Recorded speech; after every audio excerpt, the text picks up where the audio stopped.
Greetings, everyone, and welcome to the Produce Buzzers podcast. We are so happy you have joined us today, and I think you will be too after the show is over, because you will learn a lot about fresh fruits and vegetables, how to select and store them, how to prepare and cook them, and surprising facts about their history and origin. We hope it inspires you to eat more fresh fruits and vegetables, not only for your health, but also for your delight and pleasure as you explore their amazing world of taste and delicious flavors. Eating more of them will transform your life in so many positive ways. So settle back, relax, and get ready for another delicious adventure with the Produce Buzzers. Greetings, Produce Buzzers podcast fans. Welcome to another delicious episode of the Produce Buzzers podcast. Thanks for joining us. I'm your host, Edwin Stepp, and executive editor of ProduceBuzz.com. I'm joined once again by Teresa Nolan, the president and founder of Produce Buzz, along with Rick Stepp and Cynthia Benedetto, both contributing editors to Produce Buzz. Today, we, the Produce Buzzers, are in a bit of a pickle. But don't worry, we wanted to be, because we're going to honor one of our favorite foods, pickles. Now, almost any vegetable can be pickled, but we're going to focus on the most common one that we eat, those made from cucumbers. And we have one of the country's foremost experts on them with us today. And he's going to tell us all about how they're grown, harvested, processed, and packed. We have today as very special guests, Bill Olvey. Hello. Thanks for joining us, Bill.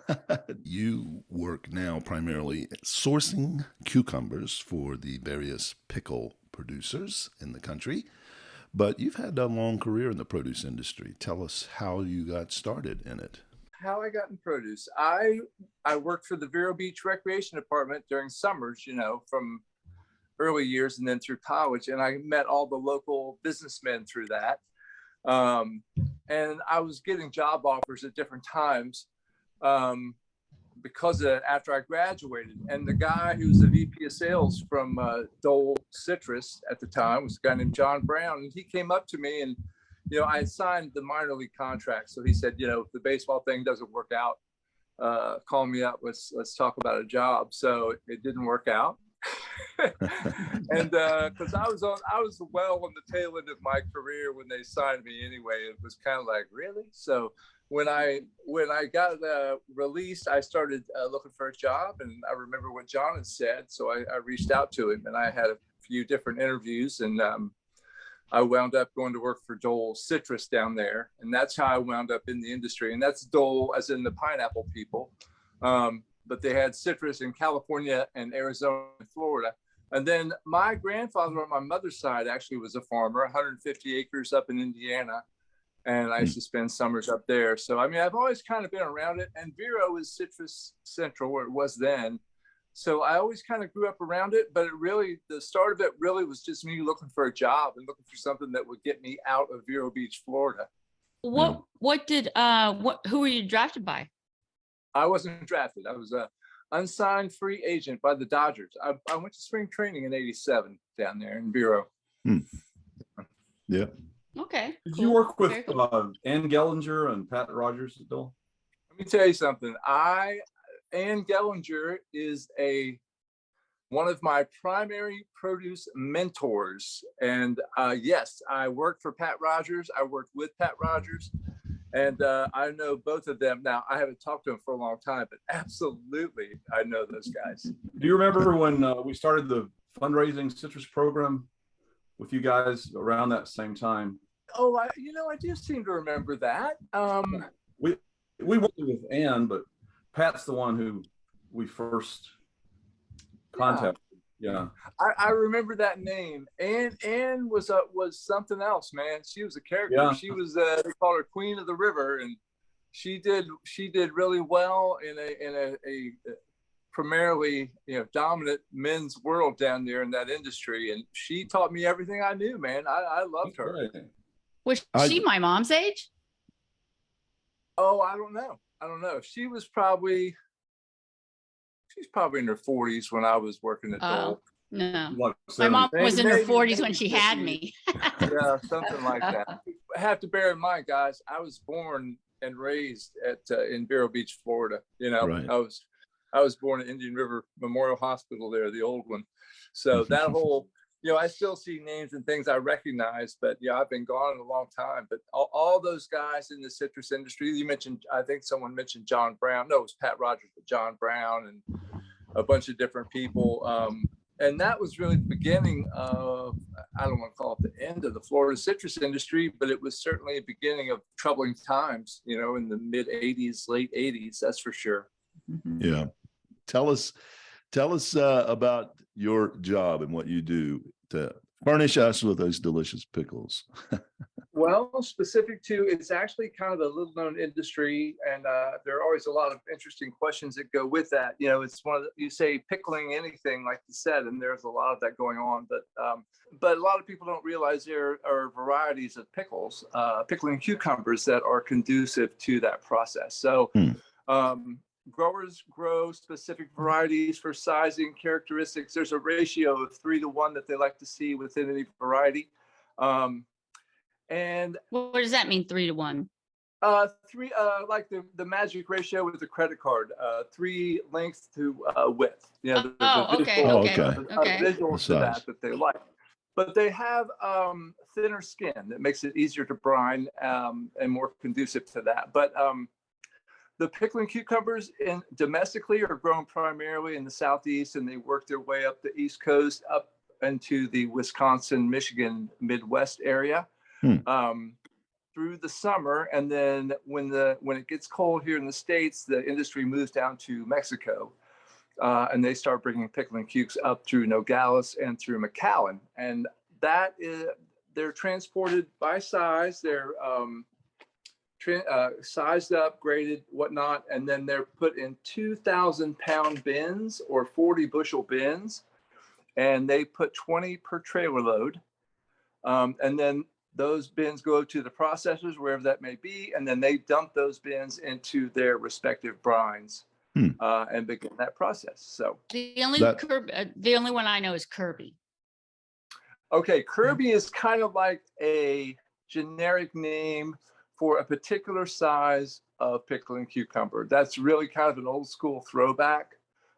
When you say a Kirby, you're talking about a raw cucumber that, you know, that's been grown for, that's kind of Florida based as well. You don't hear that term so much up there up here so much, but anymore. But that was kind of an old school term. But yeah, that's a common term, like a Nike. Oh, those are Nikes. You know, that's where Kirby comes from. So a brand. So it's a brand, So actually, not a variety. What are the varieties? Oh gosh, there are numerous varieties. Expedition is probably the most popular at this time here domestically. But man, there are many. Oh, I thought you said there's only 3. Oh, no. Did I miss? No. There are several different varieties of pickling cucumbers. And like every other industry, there are R&D being done to make the better pickling cucumber. You know, a lot of them are also trying to go through, make them seedless. Because, you know, a lot of people, that's a problem for pickling. If they're one of those weird things where you say, oh, the seed, they say you want a tight seed pod, you know, and that's because when they spear these pickles, if they're not tight, you get all the pickles in your brine, or all the seeds are in your brine and kind of mix it up. So yeah, it's a little crazy. But there are definitely many varieties of pickling cucumbers, that's for sure. Right. So is that different than like the Persian cucumbers I see? Yes, yeah. Persian is another variety that's more for fresh eating and salads. And typically that also is an indoor grown pickling cucumber as well. Not that some pickling cukes aren't grown indoors, but typically that's a hydroponically grown, again, more for just eating and salads and stuff like that. But it is smaller. It has ridges on it. But it's a whole different variety of cucumber. Yeah. So the process you described was for whole pickles, I think what you were saying. Yeah, they're just dropped absolutely in the jar. And it's for all that. It's for anything processed, like for chipping. Okay. The sizes, you have some size they're small, and then you have the larger ones. And they do everything with those in between. There's a huge food service calling, like right. they do the Yeah. spear. Yeah. And so they do a lot now, but when I say process, I mean everything from the pickles all the way down to chips, and everything in between. Right. Right. And if you look on your grocery store shelves now, I mean, there are 60, 70 PLUs in that category now. Yeah. It's spicy, it's bread and butter, all the standards, but they're also just like getting into all this different packaging. Another real development, there's a company up in Wisconsin that does the pouches, and they have been doing those through, they slice them and put them in a pouch. And there's some moisture in there, but it's not like a really wet, like you're used to seeing with all that pickle juice in there. And they were marketing those through the C-stores, through the convenience stores and gas stations. Those things were flying off the shelf.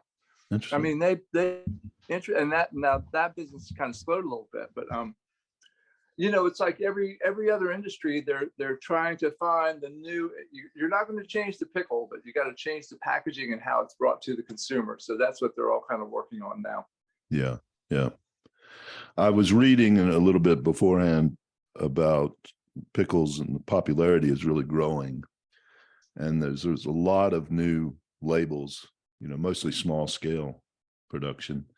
But I think you work mostly with the big guys, right? You're supplying the big guys. Who do you supply to?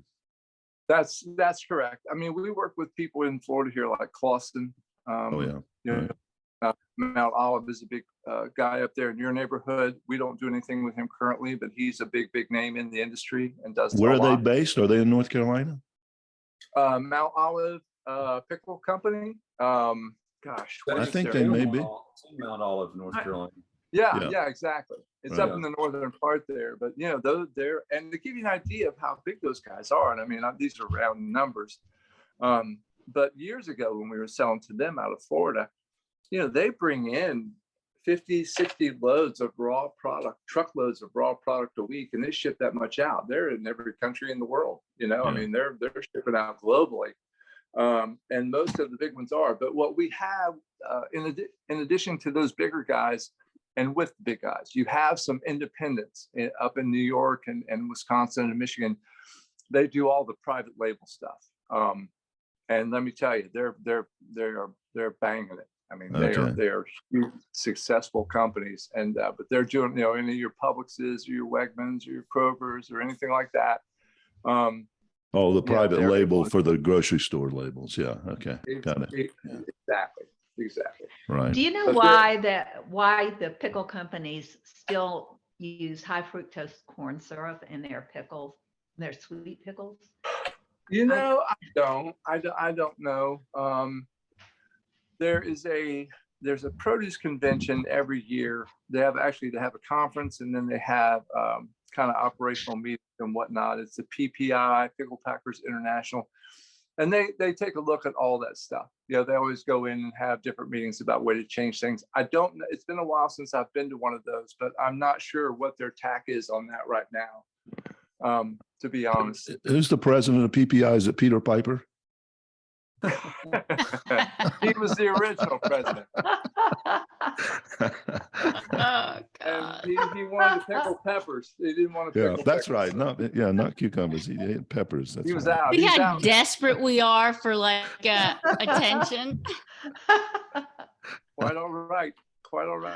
So you're supplying fresh cucumbers to the pickle industry. Is that right? That is correct. Okay. That is correct. How are they harvested for commercial? Like, are your guys mostly, are they hand picking, or do they have machines? Yeah. No. Well, you have both. The hand picking is preferred, and like so many other items, really the way to go with pickling cucumbers.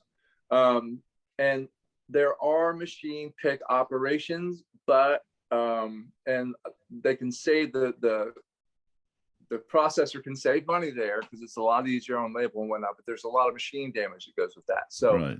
um, Yeah, and I watched a so- couple of videos online of the machine harvesting, and it looked like they were just ripping the plants up, and some of them just completely ripping the plants up, and then in that harvester it would separate the cucumbers, and then the cucumbers looked like they were all the same size. And I thought, do they grow, these varieties grow uniformly like that, or no, and ideally, and this is why hand-picked is best.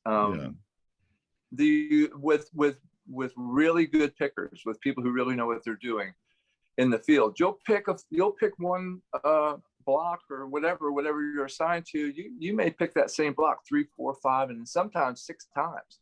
Yeah, you can go through there and hand pick it and take care of the vines as you do it. right. You will continue to yield until the end of the season. So yeah, that's another reason why we like to hand pick. And the ones that are really good at it, I tell you, man, it helps out a lot. You can pick for size a little bit too that way. Yeah, that made sense to me when I saw these machine harvesting. I thought, how is that possible? My dad grew cucumbers for the fresh market, and he packed them. So I've seen a lot of cucumbers in my day, and they were not uniform, and they were, some of them were as big as watermelons almost. Oh yeah.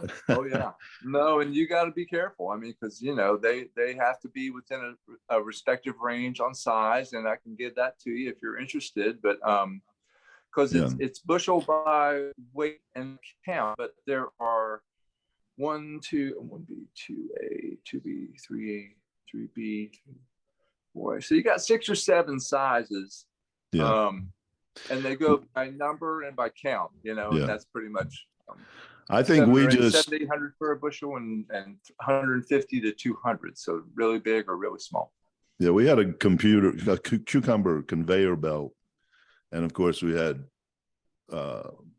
employees standing on the side grading them by size, and then we just marked them. What did that we had smalls.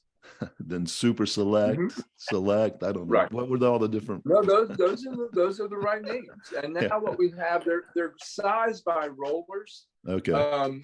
But they are still hand graded. Okay. On the line. So, now, when you're saying that, like how they're shipped in those bushels, are those like what is the size in relation to like one of those big old citrus? It's about double the size. It's about double the height. I know you've seen watermelons and bins of citrus and stuff loaded, but you've got 2 bins high and all the way back, and sometimes 3 bins high. But these are just 1 bin. It's 20 bins with 41 bushels each. So they're taller. They're just plain cardboard taller bins. Yeah. But they're still the same, like same size as a pallet. Yeah, absolutely. Yeah. Just deeper. Yeah, I think those bins, we harvested cucumbers and apples in bins, wooden bins like that, and they were 20 bushels, weren't they, Rick? Yeah. So that's, you're saying 41 bushels, so a little over twice the size. It's 2,050 pounds per bin, which is 1 bushel over what we do here in the States. We just do 2,000 pounds per bin. Yeah. But they're just basically waterproof inside with biodegradable, food safety, and then because they're not meant for long-term use. They're cardboard basically, but they do set on the same standard pallet, Cindy, that you were talking about. And then they just pick them up and dump them, or they just take a knife and run it down the side and open her Pop up. out. Yeah, exactly. Right. You mentioned taking care of the vines when picking. That was always a problem our father had as a cucumber grower, is the workers stepping on the vines.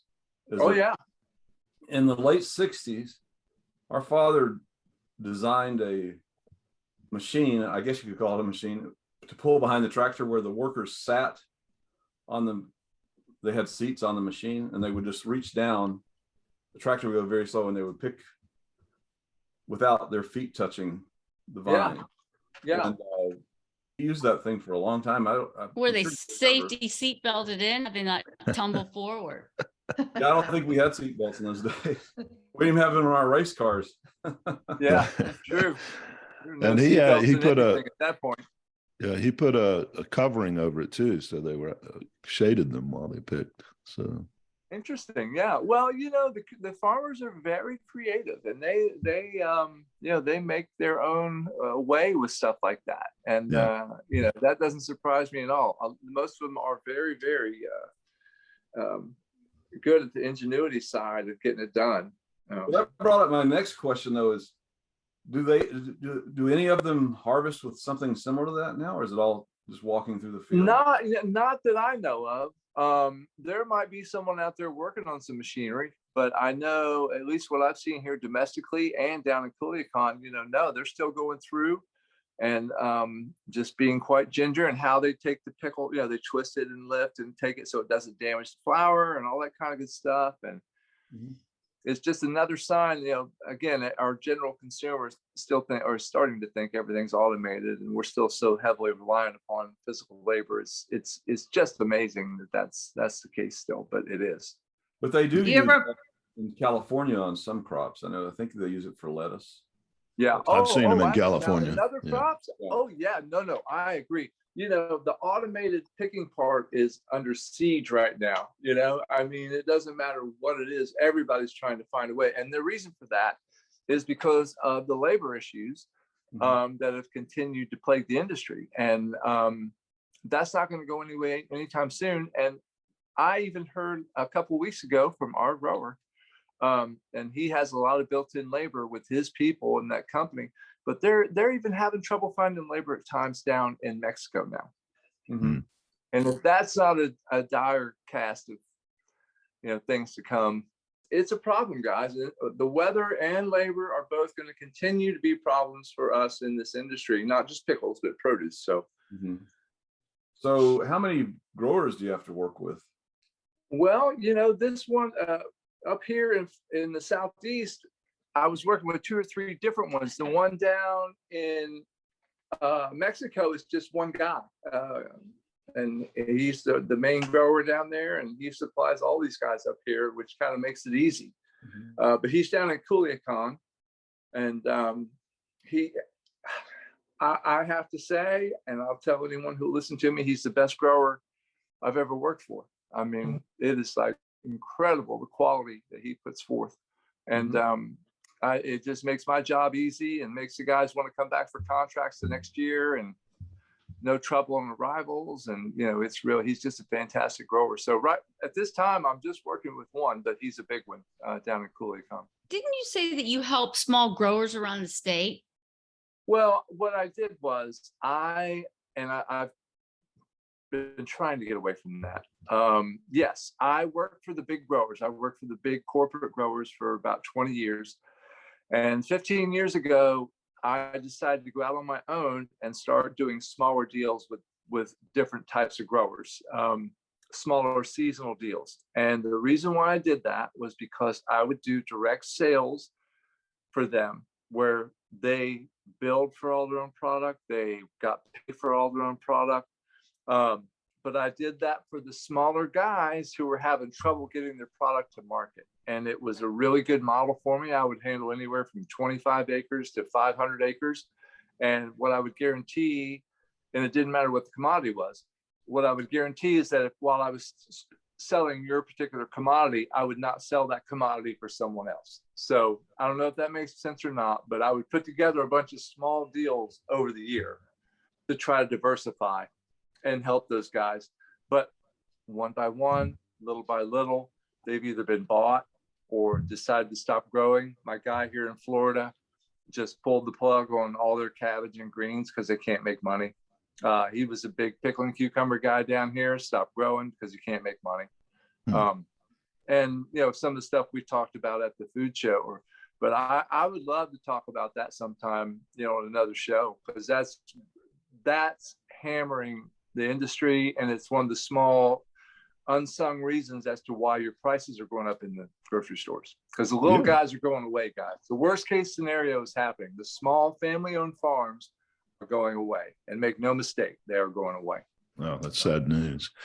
Now we've talked we've hit on that in a few episodes, and we haven't dedicated an episode to it, but we've touched on it. We've had other guests who have said similar things, so we'd love to have you back and talk about that. Since I think you have a unique perspective on it since you dealt with them.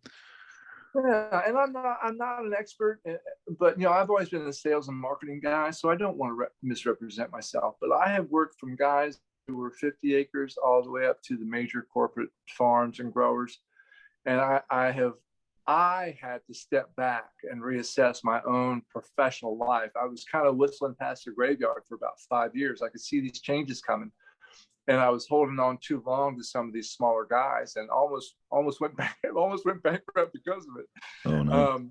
But once I recognized what was really happening, I had to fine tune my own professional life to adjust for that. And it's sad when you see the farm here in Florida, and I'm going to talk to him and see if he'd be willing to come on with me if it's okay with you. Yeah, that'd be great. Hank Scott at Long and Scott Farms in Zellwood up there.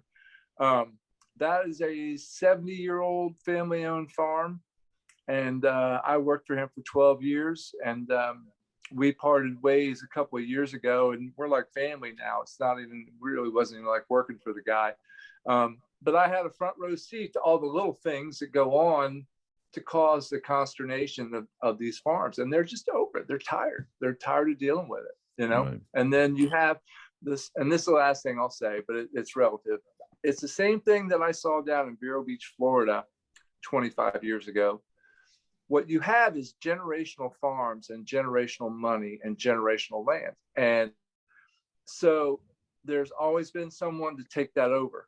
There's no one to take it over now. You've got a new generation of younger kids and parents who are going, you know what, I can sell a third of the land I own for $100,000 an acre and never hit a lick, or I can bust my ass for the rest of my life and be a farmer. That's what's happening. They're just the younger people are just not going into the industry. And the farm here in Florida in particular, and I don't want to get in trouble because it could get personal there, but he has kids and there's no one to give it to. There's no one that I would give it to. Yeah, right. So he has to make those decisions. But it's a transitional time, guys. I'm telling you, I wouldn't have been a weather guy. I mean, I've seen how the weather has impacted the industry, and if people don't see that there's some changes going on with climate, they're crazy, because it's been something. Yeah. So anyway, that's enough. We're not going to end it on a gloom and doom, right? No, I think that's I think that's we talk about that in the plight of trying to get things less expensive, and my swan song is, you think we're dependent on foreign governments for oil. The last thing we want to do is be dependent on somebody else for our food. Oh yeah, man, you got that right. And we have so many resources here, but the thing about, a lot of time people are like, oh, hydroponic or indoor. Yeah, it's great. It's awesome. It's perfect. But you can only do so much of that. You have to mass produce, and or you're not going to feed a country or a world. That's for sure. So, do you have contract pricing, or is there market pricing? You know what? We do have, there are two different schools of thought there. Within the processor industry, it's almost all contract pricing. Mm-hmm. Same price on the same sizes for however long that season goes. But there is a open market of if you go aside from the processors, you have you mentioned before, the mom and pop shop. You can buy bushels at a time in crates or boxes. And you buy the same sizes we're talking about, but it's in the same unit of sale that you've seen with everything else. It's a 50-pound box of product, mm-hmm. and normally it's in a wooden crate. Sometimes they're in what do you call them? Where you take the air. I'll think vacuum sealed. Well, not vacuum sealed. I'm trying to think of the right term, but that is more for the open market. Like you might sell, if you go to New York or Boston and the Northeast is bigger for it, they'll buy those because the mom and pop shops might be making their own pickles in the restaurants. There are tons of small mom and pop picklers out there that might buy 25 bushels. and do 200 jars of something. But there's a lively business for that, and that is supply and demand, and that market can get expensive. You might be paying $14 or $15 for a bushel of pickling cukes in a bin, but if the market's on fire in New York or Boston in the crate, you might get $25 to $30 for that. So they try to push as much of it into that as they can to get the returns up, but they still meet their contracts and honor their contracts. Mm-hmm. Yeah. Do you ever make your own pickles? I do not. Teresa does. I'm also the baseball and football players that never really watched baseball and football, so that makes me kind of opt out. It's like too much like being at work, probably. Yeah. Well, no, it was fun. I didn't even miss it really for the longest time, and now that I can't do it, I miss it. So. Yeah. Teresa makes her own pickles. Yeah, a lot of people do. Yeah. The refrigerator pickles are pretty easy to make because there's, it's basically spices and vinegar and put them in the refrigerator. So yeah. And that brings me to a question. Some pickles are fermented and some are not. What we get from the Mount Olives and the Clausens and the Vlasic, those are not fermented, are they? No, those are all brine. Yeah. Brine. Right. So yeah, pickling goes back quite a ways. I was reading that they believe that 2500 BC was like the very first recording of pickling a vegetable. Yeah. and as a preservative, right. Like many things started out as a preservative. Exactly. It was one of the few ways to preserve foods, especially vegetables. The thing that most people probably don't realize is that aside from the salt and whatnot, pickles are, there's like 0 caloric value. It's like 5 calories for a pickle or 10 calories, so that's a good thing too. It's a snack, but there's not much nutritional value to them, that's for sure. But they are delicious, man. I love my pickles. I put them on just about everything, even ice cream. I do too, and I'm not even pregnant. I don't do that. No, I don't put it on. Pickles and peanut butter. Do you know what we used to do the pickled relish on peanut butter? Oh, that's oh right. My God. Yeah, we did that. Peanut butter sandwich. It is really good. You won't believe it till you try it. I've never had that. I've never tried that. And that's the sweet relish? Yeah, a sweet pickle relish. Or you can use the dill pickle relish too. You can use the kind that's not sweet. Yeah. I like bread and butter were always my favorites. But what's the difference with the bread and butter? Are they different varieties, or are they? No, that's just the sweet. They're sweeter. No, it's just that whatever is in that brine. That's what I like. Mm-hmm. Sugar. Yeah. Hey. She doesn't like sugar. Teresa's clean living. Let's just say I like it. I try not to eat much of it. Yeah. Like all the rest of us, it's hard. Yeah, right. It's so addictive. They say sugar's more addictive than cocaine. Oh yeah. So, no, it is. I don't know about the other, but like it is addicting. Sugar. Oh yeah. It fires your brain. There's plenty of evidence to show, when you eat a tablespoon of sugar, your brain just lights up like a Christmas tree, And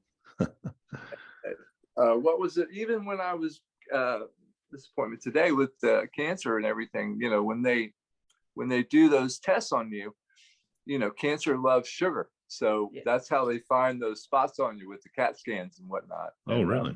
I didn't know that. Yeah. It's interesting. Yeah. Yep.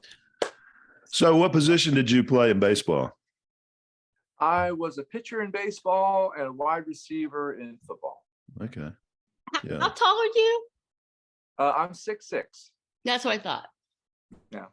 And the sad story was that, I always loved baseball. I played all 3 in high school, and then, but I really did love football. That was always kind of where my heart was. And I was getting recruited pretty heavily, and dislocated my shoulder my senior year. And no, it wound up being a blessing because I was getting recruited by all big state schools at the time. And after that happened, well, here comes Duke and Wake Forest and Vandy and these great schools that I really had not even been considering. And it wound up being a real godsend, you know. Right. And then I had a great year in baseball, and the scouts started calling the baseball coach up at Vanderbilt and said, "You've got a wide receiver coming up there that we want. That's a pitcher." And he's like, "Really?" He's like, yeah. So I wound up playing more baseball than I did football up there, but I was a little skinny, so I was hurt quite a bit. Still kind of skinny. What years were you at Vanderbilt? 80 to 85. My best sports story has, and it's to do with baseball, has nothing to do with playing. And it was when I went spring that year, like I mentioned, Sandy Koufax would come to spring training and work with the left-handed pitchers. And I was practicing my pickoff move one day because I was a lefty, and he just comes walking across the field and after workouts and everything. So it was kind of wrapping up. And he just kind of takes the sideline over, and we had spoken because, you know, it's not that many people in there, and certainly left-handed pitchers. So he comes walking over to me. He's asking me what I'm doing, this, that, and the other. And across the field walks Lou Brock, who, of course, is in the Hall of Fame with the Cardinals. But he was going around to the different spring trainings and working with minor league base runners and whatnot. So Sandy Koufax yelled to, and bear in mind at this point, I mean, I'm starstruck already. Yeah. And so he calls him over and tells Lou Brock, Sandy Koufax says, "Go over on first base and tell me if you can pick up what Bill's doing." So I was standing in a field by myself, no one else around, with Sandy Koufax on the mound with me, trying to tell me how to pick off Lou Brock, you know. And fastest guy in the sport at that time. That was like, man, where am I? You know, pinch me kind of thing. Yeah. Because Sandy Koufax was before my time, but he was not a left-handed pitcher. He was the left-handed pitcher. So, you know, I knew exactly who I was. But I you know, little things like that. And no, that's a great story. Tell us about your band. Oh, it's not a band. I just play out as much as I can. I've got a few different venues that we get together and jam 2 or 3 nights a week. Cool. And you play guitar? What do you play? I do. I play guitar. I like acoustic and electric, and sing a little bit. So it's a lot of fun. Have you written any music? Have you written any music? No, you know, I it's so late in the game for me. I mean, it's just the enjoyment of playing is enough. At some point, maybe if I retire, maybe I'll sit down. But the thought of being able to sit down and write songs is about as foreign to me at this point. I get so much joy out of just playing, and the people that I play with right now. It's good enough. It's going to have to be. For now. I've got an idea for a song for you. It goes like this. I've just got the first line. I don't want a pickle. I just want to ride on my motorcycle. There you go. Hey. Oh my God. You know that song, don't you? That's Arlo Guthrie song. Man, it's getting ugly quick. It's a good time. It's a great time. And that's where the rubber meets the road. When people are writing songs, those are the ones that are, you know. Yeah. Look up Arlo Guthrie. I don't want a pickle. He's the guy who did Alice's Restaurant. And so, I know him. I've never heard that song before. I'm familiar with it. And he tells a story about it. It's not as funny as Alice's Restaurant, but he tells a story about why he wrote that song. It's kind of a silly story, but since you're in the pickle business, you should I'll have to remember that. I'll have to remember that and refer that to our growers down there. Yeah. So, but I do a lot of classic country stuff, you know, and I like anything blues, rock, or country, or any derivative of any of those three or combination of those three are all okay with me. Bluegrass? You play any bluegrass? I'm a big bluegrass music fan. I have some friends that are good enough to play bluegrass. I love straight blues and, you know, kind of call hippie country, you know, Dead Flowers, and stuff like that. I play guitar and banjo, so I played a little bluegrass, not professionally in any way, but just with friends. That's hard. That's tough music. That's good stuff, man. Well, the banjo I think is the easiest instrument to learn, but it looks hard, but it's not. It's not that difficult. It's all open tuning, right? Yeah, it's open tuning and only 5 strings, and the 5th string you don't really have to worry too much about. So. Right. But it's fun, and people love to hear it. Most people do. You know the difference between a banjo and an onion? Oh, sorry. Do you know the difference between no, a no. banjo and an onion? I don't. Nobody cries when you cut up a banjo. Oh my gosh. Nice. I love And the it. difference between, or what do a banjo and a lawsuit have in common? I don't know. Everybody's happiest when the case is closed. Okay, so in that same vein, Okay, we're gonna have. what is the cucumber's favorite instrument? Okay, we have this segment called Homegrown, where Okay, Teresa tells okay. one of her bad puns. She likes these puns, so this is homegrown. And after she gives the answer, you got to groan. Don't laugh. You have to groan. All right. So anyway, All all right. So ask that again, Teresa. What is a cucumber's favorite instrument? What is a cucumber's favorite instrument? A mandolin? Oh, well, that's a good that's one. I good. like that. Yeah. That's good. Piccolo. No, piccolo. Oh, I got it. I got finally got one. Oh, I'm supposed to groan. Oh, piccolo. Actually, Oh, that my would gosh. be the follow-up to it would be what is his least favorite instrument? Yeah. The Be mandolin, right? afraid of that one. Okay, we've Usually- tortured you enough, Usually, Bill. Billy, they don't It's have all like right, yeah, sense. yeah. They usually you're just like, oh man. Like dad jokes, you know. Yeah, that's Yeah. exactly Yeah. that they are. They're just bad dad jokes. And I laugh because that's the first time I've ever guessed one, I think. So thanks very much. This Guys, was thank fantastic. you very, very much. Thank Yeah, you. I appreciate Very it interesting. much. Yeah, we'll talk to you soon. Thanks, All Billy. right.